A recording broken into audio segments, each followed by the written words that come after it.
ಜೈ ಶ್ರೀರಾಮ್. ಎಲ್ಲರಿಗೂ ನಮಸ್ಕಾರ. ಸಣ್ಣ ಕಥೆ, ಒಳ್ಳೆಯ ಸಂದೇಶ. ವೈಶಾಖ ಶುದ್ಧ ಪಂಚಮಿ, ಜಗದ್ಗುರು ಆದಿಶಂಕರರ ಜಯಂತಿ. ಅವರ ಬಗ್ಗೆ 4 ವಿಚಾರಗಳನ್ನು ಹೇಳಲಿಕ್ಕೆ ಪ್ರಯತ್ನ ಮಾಡ್ತಾ ಇದ್ದೀನಿ. ನಾನು ದೊಡ್ಡ ಪಂಡಿತನಲ್ಲ, ಜ್ಞಾನಿಯಲ್ಲ, ನನಗೇನು ಜಾಸ್ತಿ ವಿಷಯಗಳು ಗುರುತಿಲ್ಲ. ಸ್ವಲ್ಪ ನನಗೆ ತಿಳಿದ 4 ವಿಷಯಗಳನ್ನು ಹೇಳಬೇಕು ಅಂಥೇಳಿ ಒಂದು ಅಪೇಕ್ಷೆ ಅಷ್ಟೇ.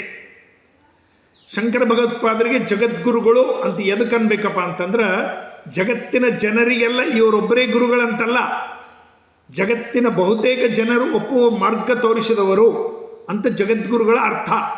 ಹೆಚ್ಚಿನ ಜನರು, ಜಗತ್ತಿನ ಜನರು ಇವರು ಮಾರ್ಗವನ್ನು ಒಪ್ಪಿದ್ದಾರ, ಅದಕ್ಕೋಸ್ಕರ ಜಗದ್ಗುರುಗಳು ಅಂತ ಹೇಳಿ ಅವರು ಹೇಳಿದರು. ಅವರು ಕ್ವಾಲಿಟಿಯಲ್ಲಿ ಜನ್ಮ ತಾಳಿ ಭಾರತದ 4 ಮೂಲೆಗಳನ್ನು ಸುತ್ತಿ 4 ಮಠಗಳನ್ನು ಸ್ಥಾಪನೆ ಮಾಡಿ ಬದ್ರಿ, ಜಗನ್ನಾಥಪುರಿ, ದ್ವಾರಕಾ, ಶೃಂಗೇರಿ, ಅಖಂಡ ಭಾರತದ ಕಲ್ಪನೆ ಕೊಟ್ಟವರು ಶಂಕರ ಭಗವತ್ಪಾದರು. ಅವರು ಇದ್ದಿದ್ದಿಲ್ಲ ಅಂತಂದರೆ ಇವತ್ತಿನ ದಿವಸ ನಾವು ಸನಾತನಗಳಾಗಿ ಉಳಿತಿದ್ದಿಲ್ಲ. ಇದು ಶಂಕರ ಭಗವತ್ಪಾದರ ಕೃಪೆ, ಅವರು ಕೊಟ್ಟಂಥ ಭಿಕ್ಷೆ. ನಾವು ಪ್ರತಿಯೊಬ್ಬ ಹಿಂದೂ ಸನಾತನಿಗಳು ಇವತ್ತು ಶಂಕರರನ್ನು ನಾವು ನೆನೆಸಬೇಕು. ಯೂತ್ಸ್ ವಿಶೇಷವಾಗಿ ಶಂಕರ ಬಗ್ಗೆ ನೆಟ್ನಲ್ಲಿ ನೋಡಿದ್ರೆ ಅನೇಕ ವಿಷಯಗಳು ನಿಮಗೆ ತಿಳಿತಾವ. ಅದನ್ನು ನೋಡಿ ಅಭ್ಯಾಸ ಮಾಡಬೇಕು. ಯಾರೋ ಏನೋ ಹೇಳಿದ್ದಾರೆ ಅಂಥೇಳಿ ಇದು ಮಾಡಬಾರ್ದು. ವಿಷಯವನ್ನು ಯೂತ್ಸ್ ವಿಶೇಷವಾಗಿ ತಿಳ್ಕೊಳ್ಬೇಕು. ಏನೂ ಸಾಧನೆಗಳ ಇಲ್ಲದಾಗ 4 ಕಡೆ ಭಾರತದ ಅಖಂಡ ಭಾರತವನ್ನು ತಿರುಗಿ ಒಂದು ಭಾರತದ ಒಂದು ಅಖಂಡತೆ ಕಲ್ಪನೆ ಕೊಟ್ಟವರು ಶಂಕರರು.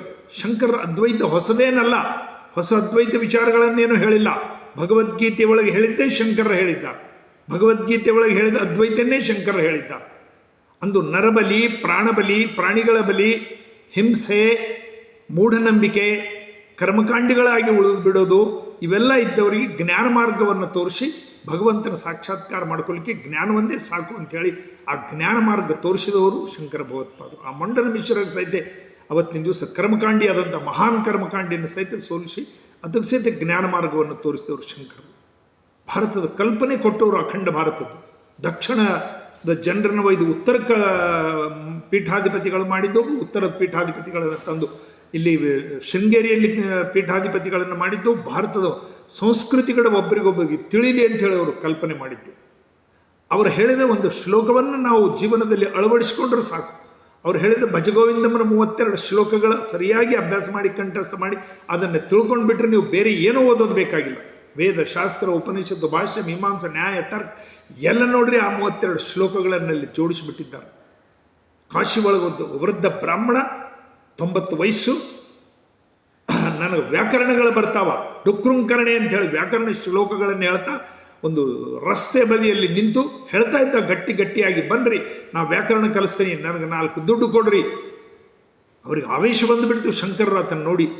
ಆತನ ಉದ್ದೇಶವಾಗಿ ಇಟ್ಕೊಂಡು ನಮ್ಮೆಲ್ಲರಿಗೆ ಹೇಳಿದಂಥ ಆ ವಿಚಾರ, ನೈ ರಕ್ಷದಿ ಡುಕ್ರುಂಕರಣೆ, ಭಜ್ ಗೋವಿಂದಂ ಭಜ್ ಗೋವಿಂದಂ ಗೋವಿಂದಂ ಭಜ ಮೂಢಮತೆ, ಪುನರಪಿ ಜನನಂ ಪುನರಪಿ ಮರಣಂ, ಜಡ್ರೇಶಹನಂ ಇಹ ಸಂಸಾರೆ ಬಹುದುಸ್ಸಾರೆ, ಮಾ ಕುರು ಧನ ಜನ ಯೌವನ ಗರ್ವಂ, ಕಾಲಂ ಹರದ್ ನಿಮಿಷಾತ್ ಸರ್ವಂ, ಭಜ್ ಗೋವಿಂದಂ ಭಜ್ ಗೋವಿಂದಂ ಗೋವಿಂದಂ ಭಜ ಮೂಢಮತೆ. ನೋಡ್ರಿ, ಒಂದು ಶ್ಲೋಕದಲ್ಲಿ ಎಷ್ಟು ಅರ್ಥವನ್ನು ತಂದು ಬಿಟ್ಟಿದ್ದಾರೆ. ತಮ್ಮ ಇವು ಯಾವ ನಿನಗೆ ರಕ್ಷಣೆ ಮಾಡೋದಿಲ್ಲ. ಈ ಡುಕ್ರುಂಕರಣೆ, ಹಣ, ದುಡ್ಡು, ಆಸ್ತಿ ಪಾಸ್ತಿ, ಹೆಂಡರು, ಮಕ್ಕಳು ಯಾರೂ ಬರೋದಿಲ್ಲ. ಕೇವಲ ಭಗವಂತನ ನಾಮಸ್ಮರಣೆ ಮಾಡು, ಯಾವಾಗಾದರೂ ಮಾಡು. ನಾಮಸ್ಮರಣೆ ಮಾಡೋದ್ರಲ್ಲಿಂದ ನಿನಗೆ ಮೋಕ್ಷ ಆಗ್ತದೆ, ನಿನಗೆ ಮುಕ್ತಿ ಆಗ್ತದೆ ಅಂತೇಳಿ ಭಜ್ ಗೋವಿಂದಂ ಹೇಳಿದ್ದು. ಎಂಥ ಇದು! ಅವರು ಸರಳವಾಗಿ ಕಾಶಿ ಒಳಗೆ ಹೋಗ್ತಾ ಇದ್ದಾಗ ನದಿ ಸ್ನಾನ ಮಾಡಿ ಒಬ್ಬ ಚಾಂಡಾಲ 4 ನಾಯಿಗಳನ್ನು ಹೊತ್ತುಕೊಂಡು ಭುಜದ ಮೇಲೆ ಸತ್ತು ಎಮ್ಮಿಕರನ್ನು ಹಿಡ್ಕೊಂಡು ಬರ್ತಾನಂತ. ಸರಿ ಅಂತ ಹೇಳ್ತಾರೆ. ಅಥವಾ ಸರಿತಾನ ಎಮ್ಮಿಕರದ ಕಾಲು ಶಂಕರರಿಗೆ ತಾಗ್ತದಂತ ಕಥೆ ಬರ್ತದೆ. ಇದು ಅನೇಕ ರೂಪದಲ್ಲಿ ಅಂತ ಹೇಳಿದ್ದಾರೆ. ಅವಾಗ ಸರಿ ಅಂದರೂ ಸರದಿಲ್ಲ ನೀನು ಅಂತೇಳಿ ಸ್ವಲ್ಪ ಕೋಪಗೊಳ್ತಾರಂತ. ಅವಾಗ ಆ ಚಾಂಡಾಲ ಹೇಳಿದ ಮಾತುಗಳು, ಗುರುಗಳೇ ನೀವು ಸರಿ ಅಂದ್ರಿ, ನಾನು ಸರಿಬೇಕೋ, ನನ್ನ ಒಳಗಿದ್ದ ಆತ್ಮನ ಸರಿಸಬೇಕು, ನನಗೆ ತಿಳಿಲಿಲ್ಲ. ಆತ್ಮ ಮತ್ತು ಪರಮಾತ್ಮ ಒಂದೇ ಅಂತ ಹೇಳಿದ್ರೆ ನೀವು ನನ್ನ ಸರಿ ಅಂದಾಗ ನನಗೆ ಈ ಭಾವನೆ ಬಂತು. ಆವಾಗ ಶಂಕರರು ನನಗೆ ಜ್ಞಾನವನ್ನು ಆತ ಕೊಟ್ಟ ಅಂಥೇಳಿ ಚಾಂಡಾಲನ ಕಾಲಿಗೆ ನೀರು ಹಾಕಿ ನಮಸ್ಕಾರ ಮಾಡಿ, ಚಾಂಡಾಲೋಪಿ ಮಮ ಗುರು, ಒಬ್ಬ ಚಾಂಡಾಲ ಸಹಿತ ನನಗೆ ಗುರು ಅಂಥೇಳಿ ಹೇಳಿದವರು ಶಂಕರ ಭಗವತ್ಪಾದರು. ಸಾಕ್ಷಾತ್ ಶಂಕರರೇ ಬಂದಿರ್ತಾರಂತ, ಚಾಂಡಾಲ ರೂಪದಲ್ಲಿ ಶಿವ ಬಂದಿರ್ತಾನಂತ ಕಥೆ ಬರ್ತದೆ, ಅದು ಬೇರೆ ವಿಷಯ. ನೋಡ್ರಿ, ನಮಗೆ ಸಹಜವಾಗಿ ಸರಳವಾಗಿ ಅಸ್ಪೃಶ್ಯತೆ ಬಗ್ಗೆ ಹೇಳಿದವರು, ಮೂಢನಂಬಿಕೆಗಳ ಬಗ್ಗೆ ಹೇಳಿದವರು, ಪ್ರಾಣಿ ಬಲಿ, ನರಬಲಿ, ಇವನು ಎಲ್ಲದನ್ನ ಅಲ್ಲಗಳೆದವರು ಶಂಕರರು. ನಮಗೆ ಸಣ್ಣ ಸಣ್ಣ ಘಟನೆಗಳಿಂದ ಅವರು ತೋರಿಸ್ಕೊಟ್ಟು ಶಂಕರ ಸಿದ್ಧಾಂತವನ್ನು ನಾವು ಜ್ಞಾನ ಮಾರ್ಗದಲ್ಲಿ ತಿಳ್ಕೊಳ್ಬೇಕು. ನಮ್ಮ ಮಿತ್ರರು ಯಾರೋ ಒಬ್ಬರು ನನಗೆ ಕೇಳಿದರು, ನಾನು ಕೇಳಿದೆ ಅವರಿಗೆ ಏನು ಮಾಡಬೇಕು ಶಂಕರ ಜಯಂತಿ ದಿವಸ. ಅವ್ರು ಹೇಳಿದರು ಮುಂಜಾನೆ ಎದ್ದೇಳಬೇಕು, ಶಂಕರ ಫೋಟೋ ಇಡಬೇಕು, ರುದ್ರಾಭಿಷೇಕ ಮಾಡಬೇಕು, ಹೂವಿನ ಹಾರ ಹಾಕಬೇಕು, ಬ್ಯಾಳಿ ಪಾನಕ ಮಾಡಬೇಕು, ಸಂಜೆಗೆ ಮತ್ತು ಭಜನೆ ಮಾಡಬೇಕು, ಆರತಿ ಮಾಡಬೇಕು. ಇವೆಲ್ಲ ಭಾಳ ಕೆಲಸಗಳು ನಿಮ್ಗೆ ಗುರ್ತಿಲ್ಲ ಅಂತ ಹೇಳಿದರು. ನನಗೆ ಗುರ್ತಿಲ್ಲಪ್ಪ ಇಷ್ಟೆಲ್ಲ. ನೋಡ್ರಿ, ಹೇಳ್ತಕ್ಕಂಥ ತಾತ್ಪರ್ಯ ಏನಪ್ಪ ಅಂದ್ರೆ ಅವ್ರು ಮಾಡ್ತಕ್ಕಂಥದ್ದು ಹೇಳ್ತಕ್ಕಂಥದ್ದು ತಪ್ಪು ಅಂತ ಅಂದ್ಕೊಂಡಿಲ್ಲ. ನಾನು ಹೇಳೋ ಉದ್ದೇಶ ಏನಪ್ಪ ಅಂತಂದ್ರೆ ಆ ಕರ್ಮಕಾಂಡಿಗಳಾಗಿ ಉಳಿದು ಬಿಟ್ಟಿದ್ದಾರೆ. ಭಸ್ಮ ಹಚ್ಕೊಳ್ಬೇಕು, ಇಲ್ಲಿ ಹಚ್ಬೇಕು, ಕುತ್ತಿಗೆ ಹಚ್ಬೇಕು, ಬೆನ್ನಿಗೆ ಹಚ್ಬೇಕು. ಶಂಕರ ಸಿದ್ಧಾಂತವನ್ನು ತಿಳಿದವರು, ಶಂಕರ ಅನುಯಾಯಿಗಳಲ್ಲಿ ಬಹಳಷ್ಟು ಜನರು ಕೇವಲ ಕರ್ಮಕಾಂಡದಲ್ಲಿ ಉಳಿದು ಬಿಟ್ಟಿದ್ದಾರೆ. ಅವರು ಹೇಳಿದ ಜ್ಞಾನ ಮಾರ್ಗದ ಕಡೆ ಅವರ ಲಕ್ಷಣ ಇಲ್ಲ.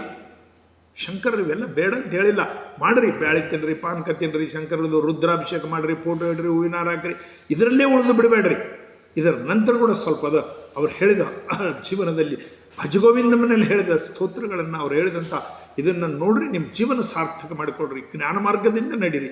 ಕೇವಲ ಬ್ಯಾಳಿ ಪಾನಕ, ಶಂಕರಿಗೆ ಹೂವಿನ ಹಾರ, ರುದ್ರಾಭಿಷೇಕ ಇದು ಇರಲಿ, ಇದು ಕರ್ಮಕಾಂಡ ಆಯಿತು. ಅದನ್ನೇ ಕರ್ಮಕಾಂಡದಲ್ಲಿ ಉಳಿಬೇಡ್ರಿ. ಅದರ ನಂತರ ಕೂಡ ಬಹಳಷ್ಟು ಜ್ಞಾನ ಮಾರ್ಗದ ವಿಷಯಗಳು ಶಂಕರ ಹೇಳಿದ್ದಾರೆ, ಅದನ್ನು ನಾವು ತಿಳ್ಕೊಳ್ಬೇಕು. ಶಂಕರ ಹೇಳಿದ ಪ್ರತಿಯೊಂದು ಪ್ರತಿ ಸಾಮಾನ್ಯ ಮನುಷ್ಯರು ಸಹಿತ ಇದು ಮಾಡ್ತಕ್ಕಂಥದ್ದು ಇದು. ಇವತ್ತು ಇಂಡೋನೇಷ್ಯಾದಲ್ಲಿ ಸಹಿತ ಶಂಕರ ಮಠಗಳಿವೆ. ಜಗತ್ತಿನ ಬಹುತೇಕ ಜನರು ಶಂಕರರು ಒಪ್ಪುತ್ತಾರೆ. ಶಂಕರ ಸಿದ್ಧಾಂತವನ್ನು ನಾವೆಲ್ಲರೂ ನಮ್ಮ ಮಕ್ಕಳಿಗೆ ಹೇಳಬೇಕು. ಶಂಕರಂತಂದರೆ ಏನು ಎಂಬುದನ್ನು ನಾವು ತಿಳಿಸ್ಕೊಡ್ಬೇಕು. ಕೇವಲ ಮೈಯೆಲ್ಲ ಭಸ್ಮ ಬಡ್ಕೊಂಡು ಮಾಡಿ ನಾವು ಅದ್ವೈತಿಗಳ್ರಿ, ನಾವು ಶಂಕರ ಮಠದವ್ರಿ ಅಂತೇಳಿ ಇಷ್ಟು ಹೇಳಿದರೆ ಸಾಕಾಗೋದಿಲ್ಲ. ಅದರ ಜೊತೆಗೆ ಜ್ಞಾನ ಮಾರ್ಗವನ್ನು ಬೇಕು. ಶಂಕರ ಹೇಳಿದಂಥ ಸರಳ ಸೂತ್ರಗಳನ್ನು ನಮ್ಮ ಜೀವನದಲ್ಲಿ ಅಳವಡಿಸಬೇಕು. ನಾವು ಶಂಕರ ಹೇಳಿದ ಹಾದಿಯಲ್ಲಿ ನಡೀತಿದ್ದೇವೆ ಇಲ್ಲ ಅಂತೇಳಿ ನಮ್ಮ ಆತ್ಮ ನಾವೇ ವಿಮರ್ಶೆ ಮಾಡಿಕೊಳ್ಬೇಕು. ಶಂಕರ ಹೇಳಿದ ಸಂದೇಶಗಳು ಏನು, ಅದು ನಿಮಗೆ ಓನ್ಲಿ ಭಜಗೋವಿಂದಮನಲ್ಲಿ ಸಿಗ್ತದೆ. ಆ ಭಜಗೋವಿಂದನ ಅರ್ಥನ ತಿಳ್ಕೊಂಡು ಜೀವನದಲ್ಲಿ ಆಚರಣೆಯಲ್ಲಿ ತಂದ್ರೆ ಅದೇ ಸಾಕು ನಿಮಗೆ. ಅದನ್ನು ಬಿಟ್ಟು ಕೇವಲ ಕರ್ಮಕಾಂಡಗಳಲ್ಲಿ ಉಳಿದು ಬಿಡಬೇಡ್ರಿ. ಅದನ್ನು ದಯಮಾಡಿ ಎಲ್ಲರೂ ನಿಜವಾದಂಥ ಶಂಕರ ಹೇಳಿದ ಸಂದೇಶವನ್ನು ನಾವು ಜಗತ್ತಿಗೆ ಸಾರೋಣ. ನಮ್ಮ ನಡಿಗೆಯಲ್ಲಿ ಶಂಕರ ಹೇಳಿದ್ದು ಕಾಣಿಸ್ಬೇಕು. ಭಾರತ್ ಮಾತೆಗೆ ಜಯ. ಎಲ್ಲರಿಗೂ ನಮಸ್ಕಾರ. ಇದರ ಎರಡನೇ ಭಾಗ ನಾಳೆ ಮತ್ತೆ ಹೇಳ್ತೇನೆ. ಯಾಕಂದರೆ ಒಂದೇ ಭಾಗದಲ್ಲಿ ಮುಗಿಯೋದಿಲ್ಲ ಅಂಥೇಳಿ ಸ್ವಲ್ಪ ವಿಚಾರಗಳನ್ನು ಹೇಳಿದೆ. ಎರಡನೇ ಭಾಗ ಹೇಳ್ತೇನೆ. ಸಾಧಾರಣವಾಗಿ ನೀವೆಲ್ಲ ಲೈಕ್ ಮಾಡಿರಿ, ಫಾಲೋ ಇದು ಮಾಡಿರಿ. ಅದರಲ್ಲಿಂದ ನಮ್ಗೆ ಹೆಚ್ಚಿನ ಲಾಭ ಆಗ್ತದೆ. ಹೆಚ್ಚು ಜನರು ನೋಡ್ತಾರೆ. ಕೇವಲ ನೋಡಿ ಬಿಟ್ಟು ಬಿಡ್ತಿದ್ದಾರೆ. ಹಾಗೆ ಮಾಡಬೇಡ್ರಿ ದಯಮಾಡಿ. ಭಾರತ್ ಮಾತೆಗೆ ಜಯ. ಎಲ್ಲರಿಗೂ ನಮಸ್ಕಾರ.